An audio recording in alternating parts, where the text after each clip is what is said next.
Hi, this is Ben from Berscak Custom Guitars, and today we're going to go over 5 basic hand tools that I think everyone needs for basic guitar repair and setup. So before we get into it, I just want to say that this video is not sponsored in any way, shape, or form. I purchased all of these tools we're about to go over myself. All the links are going to be in the video description below, but they're not affiliate links. They're just regular Amazon links, so go check them out. So number one on my list is going to be a quality screwdriver.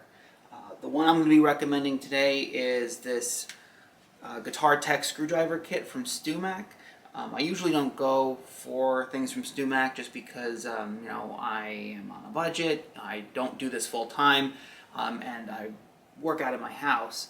So typically I don't have the money to spend on StewMac things. They do make really good tools, but they're also really expensive. The reason why I chose this is for a couple of reasons. Basically, it has every type of screwdriver tip that you could possibly want, including a couple of cool ones that act as like screw starters. You'll see them in the close-up here, but this thing is really handy. Again, it has all kinds of specialized stuff that is not really available on other screwdrivers. And also, I got mine with a set of these wrenches.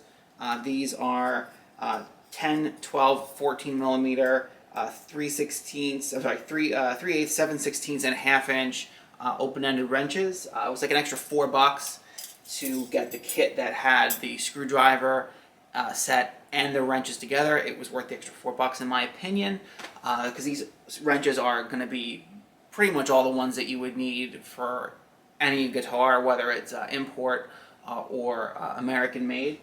So it's really handy, but honestly, I've gotten along with one of these guys from Home Depot for the last few years with no issue. I only got this kit from StewMac recently, but so far I really like it. It's really cool. But honestly, as long as it's a decent screwdriver that has both Phillips and flat head, you'll get by.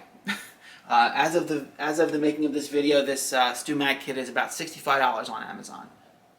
So next on the list is some sort of neck cradle. This is one that I got from MusicNomad. I like it because it fits guitars of all different sizes and heights. Sometimes a guitar like an acoustic guitar or a hollow body guitar might need a little more clearance, so you can put it this way, or you can put it on its side. And what's really nice is it has flat sides. So if you want to put it with the front of the guitar facing down, you can actually do that on these two flat sides, and they're all at different angles, so you can kind of play around with the angles to see, what size and shape kind of fits your guitar the best. Because these angles here are a little different. Some are sharper, some are a little shallower.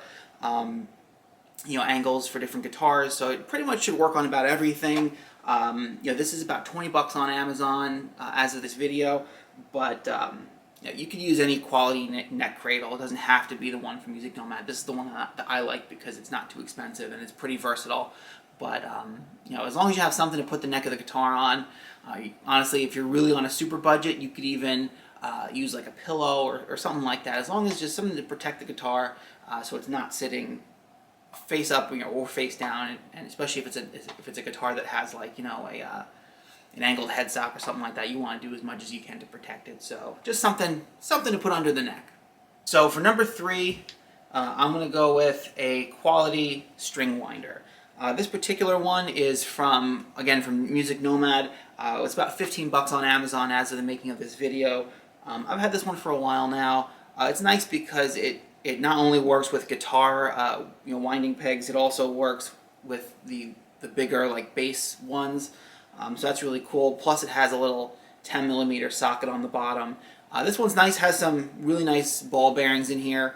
I think we've all had the ones that you get from like the guitar store where they have it in the bin right in front of the cash register. That's like $2 or $3 or whatever. Those are okay. They'll get you by. I still have one in my toolbox just for like emergencies. But honestly, they're not the best. They don't spin the smoothest. It'll get you by if you don't have the $15 to spend on this, but I would highly recommend something like this, just something that has a nice ball bearing that gives you a nice smooth winding. And yeah, I mean, if you're going to be changing strings, you don't need a string winder, but it does make them a little bit faster. You know, if you don't have locking tuners, this does definitely come in handy. Makes your job just a little bit quicker. But yeah, string winder. So number 4 on the list, we have string cutters. This is going to be essential if you're going to be changing strings. Whether you cut the strings off the guitar, which a lot of people have mixed feelings about, but you can definitely cut the strings off the guitar under tension with no issue, or just for snipping off the extra wire on the tuning post. These definitely come in really handy.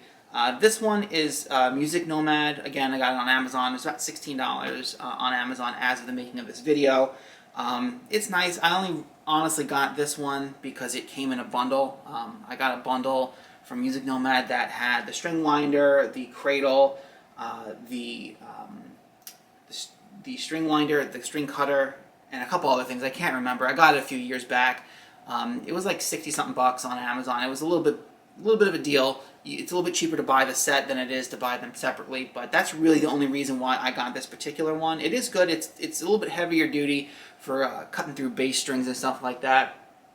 But I like it also because it's spring-loaded. I exclusively use the spring-loaded, string cutters on guitar. It's just a lot easier. You're not going to drop it. It's just, in my opinion, that's the way to go. But honestly, I've had these ones. These are Craftsman Pro, like tiny little spring-loaded, just wire cutters, not even purpose-built string cutters. It's all the same thing, really. But I've literally had these for like the last 15 years. I use these pretty exclusively, unless I'm cutting bass strings, then I'll use these ones. But for my, these are a little bit smaller, a little bit easier to get like really up close to the tuning peg and cut it nice and short. That's how I like it. I like it nice and tidy. But yeah, as long as you have some kind of a wire cutter, string cutter, that'll get the job done. And then finally, number 5, I have the digital Caliper. This thing is really nice. This is about $27 on Amazon. It's made by Neiko. I actually got this recommendation, I believe, from Texas Toast Guitars. Go check out their channel if you haven't already. But this is really nice. It goes up to 6 inches, so it's really nice for measuring string height, all different things on guitars. Whether you need to figure out how big something is. Obviously, you can get in there and measure, like tuning hole diameter, or if you need, if you're looking to get new pots, change out pots, you can measure the diameter of the hole with one end. You can figure out how big of a bit you might need, or something like that. I use these all the time, not only while doing setups and stuff like that, but I also use it out in the wood shop, in my garage, all the time when I'm actually building guitars. So it's handy for not only doing guitar setup and guitar work and finishing stuff, but it's also really helpful for actually doing the building part of it too. And this one in particular I really like, because it's metal. It's going to be durable. It's not going to flex, bend, or break. So it could definitely take some abuse. Also, this particular one, for me, has a very important feature. It converts from millimeters to inches in decimal points, and also inches in fractions. Little secret, I am terrible with numbers and fractions. So I predominantly work with the metric system because I think for me, it's a little bit easier. Fractions just confuse me. So a lot of times though, especially on American guitars, certain measurements are going to be in either decimals of an inch, or like hundreds, thousandths of an inch, or some sort of fraction. So I use this all the time. Honestly, I cheat and I measure something and I'll convert it, from metric over to standard. But this thing is a lifesaver for me. It's about $27 on Amazon as of the making of this video.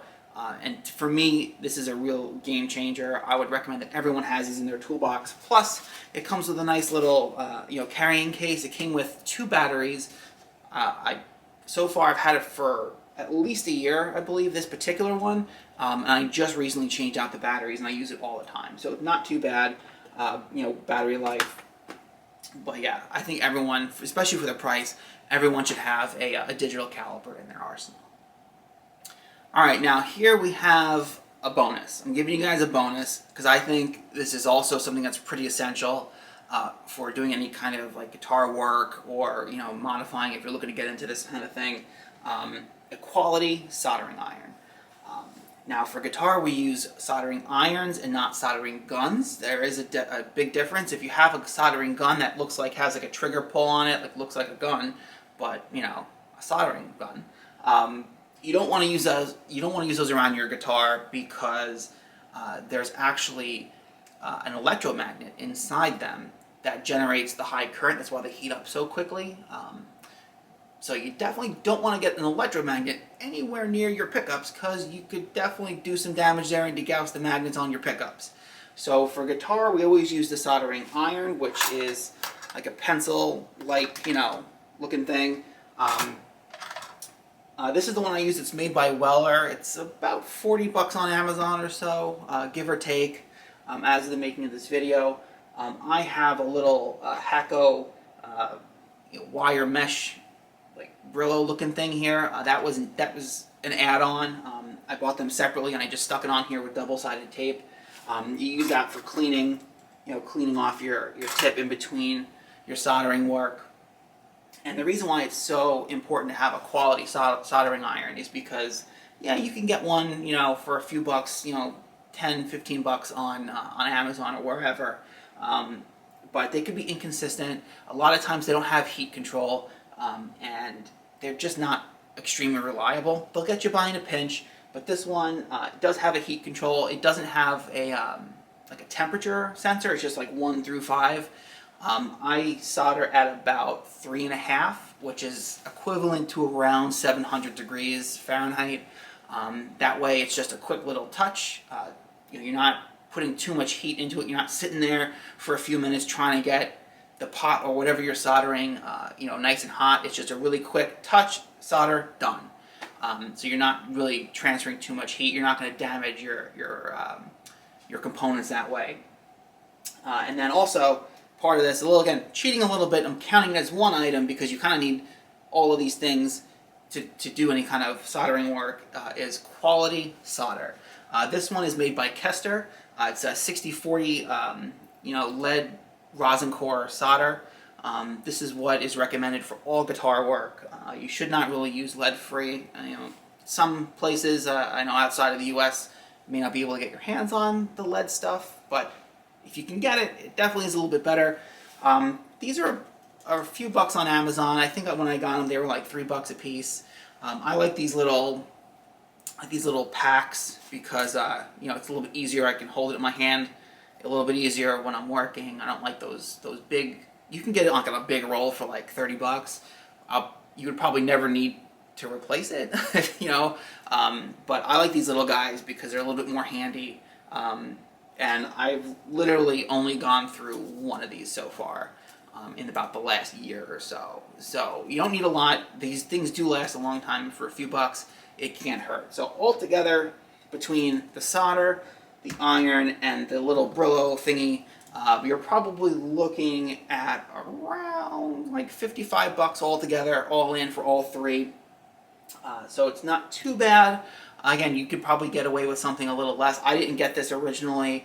I actually was recommended this soldering iron by Dylan from Dylan Talks Tone, so go check him out on YouTube. He has an awesome channel. He used this same one for many years. I think he just replaced it with something else. But $40, can't go wrong. But obviously use what you can. Use what you have, use what you can afford, but I would definitely recommend it. So there you go. Thanks so much for watching.